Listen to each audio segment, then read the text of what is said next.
You're watching STV 6 p.m. newscast. We're broadcasting live from our headquarters here in Accra, in the city of Douala. We'll begin right away with the headlines.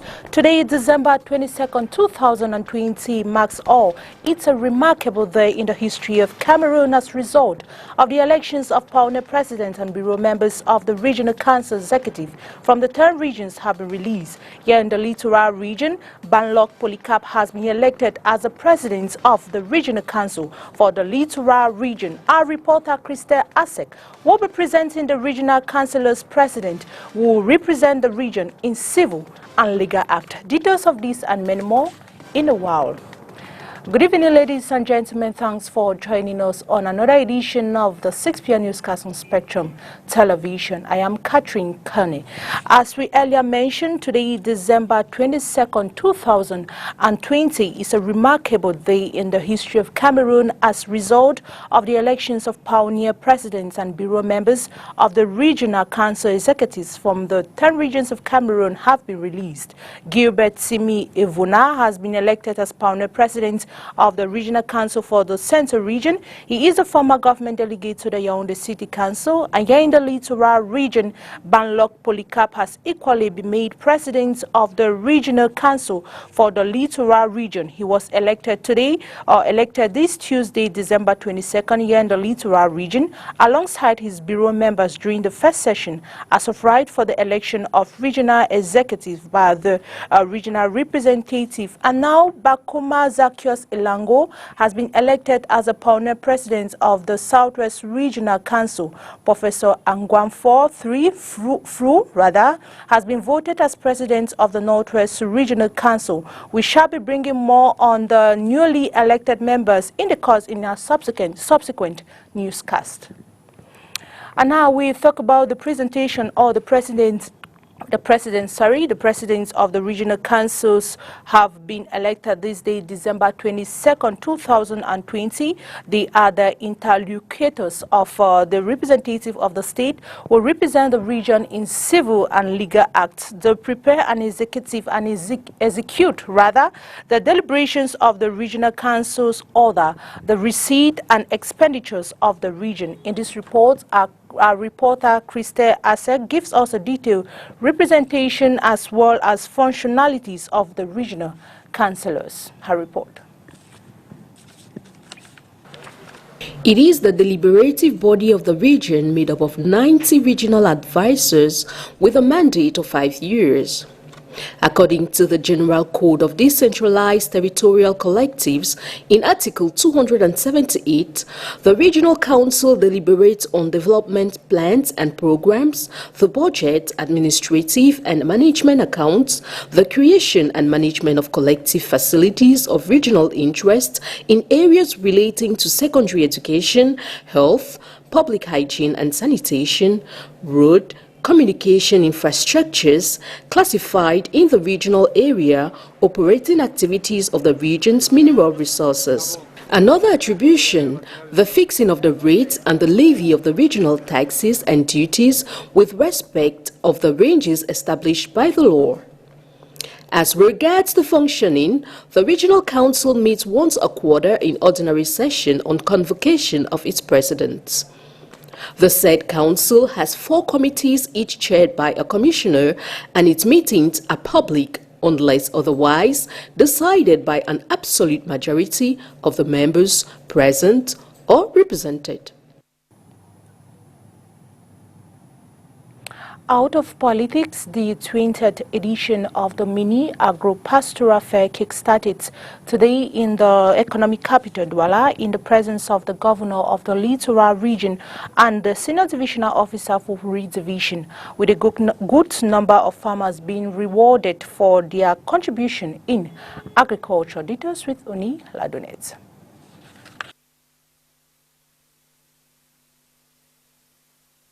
The 20th edition of the mini AgroPastoral Fair is on here in the economic capital, Douala. As usual, farmers from the 4 different subdivisions in the Littoral region have all assembled with their farm produce, ranging from foodstuffs to fishing and livestock, while waiting for buyers. products of Jombe Penja, called in French poivre. I don't know how you call it in English. Yes, it is well done, but this time we have seen that we have new products as far as rice is concerned. We were not used to see rice here in the littoral region. The former one was the one of Sanchu, but we have seen how people at the level from Banga are also involved in this matter. So we are encouraging all the agriculturals to continue to keep on trying and diversifying the products, so that the littoral region not only is useful for the Cameroon as a whole, but also for the other countries around us. So we are a kind of hub that is bringing more products to help the people of our sub-region to be fitted as far as the agriculture is concerned. These exhibitors, who come hoping to showcase their products while attracting high sales, are faced with different challenges, amongst which is the lack of transportation back home and the absence of suitable lodging site. On nous fait venir et on ne nous fait pas rentrer. Nous venons avec la marchandise. Vous n'informez pas les gens du quartier, de partout de venir payer la marchandise que nous avions apportée. Nous souffrons et on ne paye pas. They bring us here, but they don't make plans on taking us back. We come with goods. They don't inform city dwellers to come and buy the foodstuffs we come with. We walk and they don't buy. And at transport back home, we get to pay them. We leave here at 6 p.m. Sometimes we get attacked by thieves. Sometimes when we are bathing outside, people steal our dresses and goods and run away with it. Even when we come, we get to sleep on grass. It's discouraging. Le peu de ce qu'on a vendu, les bandits ont déjà récupéré. Nous sommes là. Nous couchons sur les herbes. Voilà les fourmis, voilà le serpent, voilà tout et tout et tout. Vraiment, ça nous décourage. The lack of adequate communication around the event attracts just fewer people. Those present see no huge difference in the prices of the goods.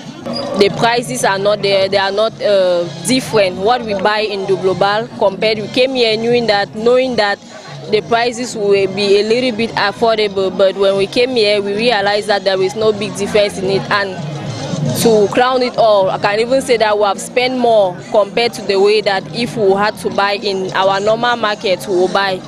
Pay transport, come here, you buy something that is more higher than what you ought to buy in your market. So there is no difference in it. This edition, which took place in the presence of the governor of the littoral region and the senior divisional officer of Vuri, witnessed the Agricultural Medal Awards to the best agricultural project and the presentation of the Miss Mini Commis. Exhibition starts today, December 22, and ends on Wednesday, December 23, 2020.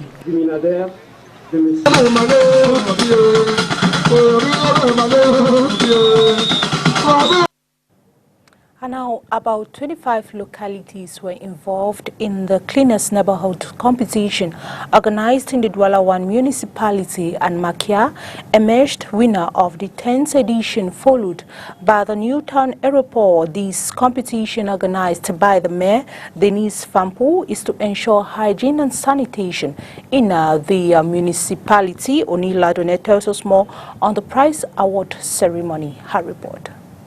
10e édition du concours du quartier le plus propre. Premier prix du quartier le plus propre. Makia. Voilà, Makia. Encore une fois de plus.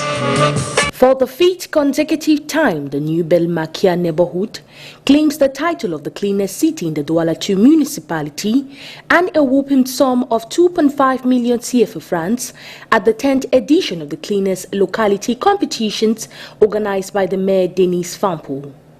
Makia is followed by Newtown Aéroport and Col Mitak. Une satisfaction personnelle et légitime lorsqu'on It is a personal and legitimate satisfaction. When one is mayor, it's for them to work hard towards ameliorating the living condition of their inhabitants. And when people live in a bad environment, it isn't pleasing to the mayor. So we had to take all these positions for the benefit of the population. We want the population to do their best in maintaining hygiene. And we notice some are still lagging behind. They need to be sensitized by the quarter heads so everyone can get involved in ensuring hygiene. Afin que tout le monde s'approprie ce concept de propreté dans notre ville. The ceremony, which took place on December 21, here in the economic capital, Douala, was chaired by the DO of Douala II, who appreciated the efforts of the mayor in ensuring the cleanliness of the municipality. Ma satisfaction vient de ce que ce concept qui a été initié par Maître Denis Fampou, maire de cette commune, est en train de se cristalliser. This concept, initiated by the mayor, is slowly being embedded in the minds of the population. Progressively, the population is applying this. That's why we experience this huge success. It means we will progress in regards to ensuring hygiene in our municipality. We need to do this so as to match up with the price we obtained. Dans notre commune, dans notre arrondissement. Et nous pensons que nous devons le faire davantage pour mériter la place que nous avons obtenue. The next goal is to grab the cleaner city competitions at the national level. Nous avons donc ce défi à relever, donc être au moins. We have a challenge ahead of us, which is to always be the cleanest city in the littoral region. The objective is to take the prize at the national level, and I think it's possible. The mayor isn't sleeping on that. Localities get to win millions of francs CFA. This is to motivate them into working hard. Qu'elles se mettent au travail, ces associations, ces jeunes qui travaillent. The Cleanest Locality competition was launched on August with the participation of over 25 neighborhoods. Quarter heads, chiefs of blocks, as well as the most civic youth associations were also rewarded. Apart from cash prizes, working materials were also given to these localities.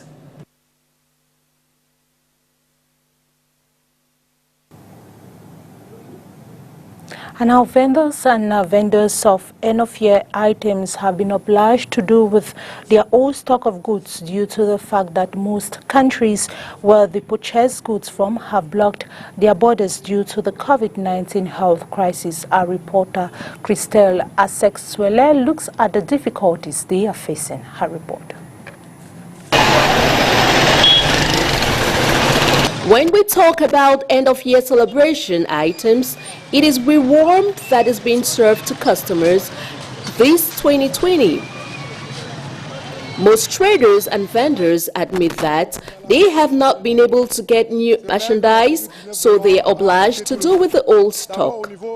Reason being the COVID-19 health crisis. In compliance with the barrier measures against the coronavirus disease, several states are shutting down their borders. Consequently, business trips are almost impossible to make, and the supply of new merchandise is blocked. These traders say all this is caused by the COVID-19 pandemic, which has paralyzed traders from traveling. Parents and traders in the Chinese market here in the Douala 1 municipality are all in agreement to the fact that the COVID-19 pandemic has succeeded in ruining the preparations for the Nativity and New Year celebrations. Not even the actions of this beaten rabbit will be able to change things.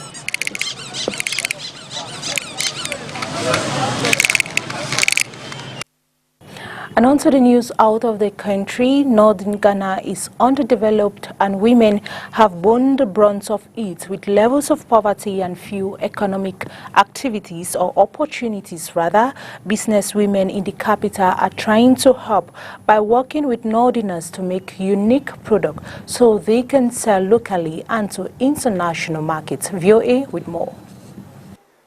These women-owned businesses in Accra work with non-profits and women in northern Ghana to source raw materials for their goods, such as shea butter. The butter, extracted from the nut of the African shea tree, is a staple in Violet Amorbing's line of natural beauty products. She says one of their goals is to help women keep the next generation out of poverty.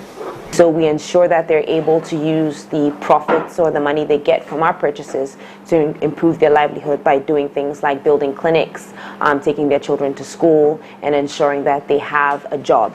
Mobarika Awudu supports women in the north by buying their handmade fabrics to make bags for Accra markets. Her father came from a small northern village, so she is aware of the many hardships in the region. She says women's economic independence has become especially important this year as incomes were stretched because of the coronavirus pandemic. Some of them are doing well. They have started with weaving alone. Now they have apprentices that they are training as well, especially now that the schools are locked down. Most of the girls are now learning how to make a livelihood from weaving. Threaded Tribes puts a modern twist on traditional fashion to encourage young people to appreciate African style. It sources fabrics from across Africa and works with northern Ghanaian women who do the weaving. The fact that they are women makes me happy. There are barely any men weavers, to be honest, because they be in the farms, and even the women be in the farms too, but the weaving is the women business, and being a woman and a black woman at that, it's amazing. It's so amazing to be able to do this with women, to be honest. It's great. While the north produces quality materials, there are few jobs, leading young people to move south, many to already crowded cities. Ghana's business experts say more investment is needed in the north to expand job prospects and to improve working conditions. In terms of development, when you look at all the different regions in Ghana, some of the most deprived can be found in the north. So it's only fair that given that they are giving us so much value, at least we give back a bit to ensure that the community also thrives. Investing in women, say experts, is one of the best ways to develop local economies, a practice that these Accra businesswomen are only too happy to support. Stacey Knott for VOA News, Accra.